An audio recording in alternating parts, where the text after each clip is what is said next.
Hi, I'm Daniel, Roof Life of Oregon.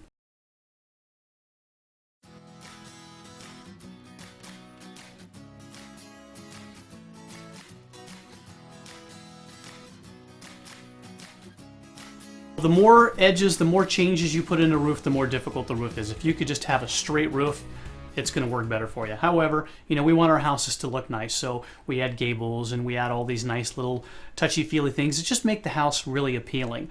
The problem is the more you add to them, the more transitions. Those transitions are where you're going to get a leak on a house. It's never in the middle of the field. It's always where they come together, and a valley is one of the #1 places you get a leak. There are 3 different basic ways you can do a valley. There's called a close cut, and that's where the valleys come together. They take the shingles, and the roof installer will take the shingles and curve them. They'll take the next shingle, they'll trim it and put it down over the top. So now you've taken the shingle and you basically folded it in that valley. We consider that about a 15-year valley. The reason is, take any material and fold it. Where's your weakest point? It's going to be in that fold. So if anyone ever walks up there and steps in that valley, they can break it. There's also the correct ways to put those on. Another version is called the weaved valley. A nickname for that was called a California weave. Well, that works great in California where they don't have the rain that we have out here. We don't do a weave at all. Some of the manufacturers just recently allowed them in the Pacific Northwest.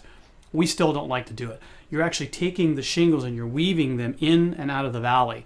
And we've just seen huge problems with that. So we don't even touch a weave valley. Again, that's considered about a 15-year valley. The best valley you can do is if you use metal. A nice 24-inch valley metal. Then your shingles go down over the top of that. We leave a nice gap on both sides. Any debris comes down, hits that metal, shoots off the roof. It's virtually bulletproof, and they last for 50 years.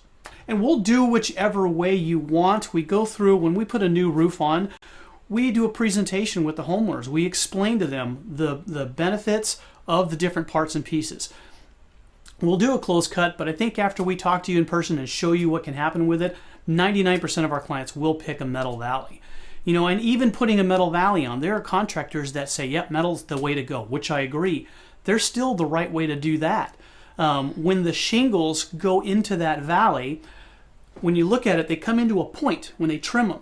That little point is supposed to be nipped off. That little dog ear is supposed to be nipped off, because as the water runs down that valley, it actually hits that point, can turn the water, find the fasteners, and get a leak. You nip that little point off, now the water comes down, hits, comes back out of the valley. Tiny little details like that roofers miss.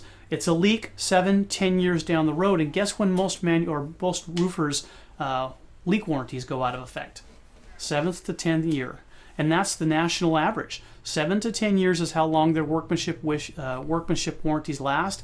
That's when you start getting your leaks. Those tiny little parts of detail. So if you want to have a roof that's going to last you a long time, you want to make sure the transitions are correct. You want to make sure that you get the right valley for the right roof. Metal is the way to go.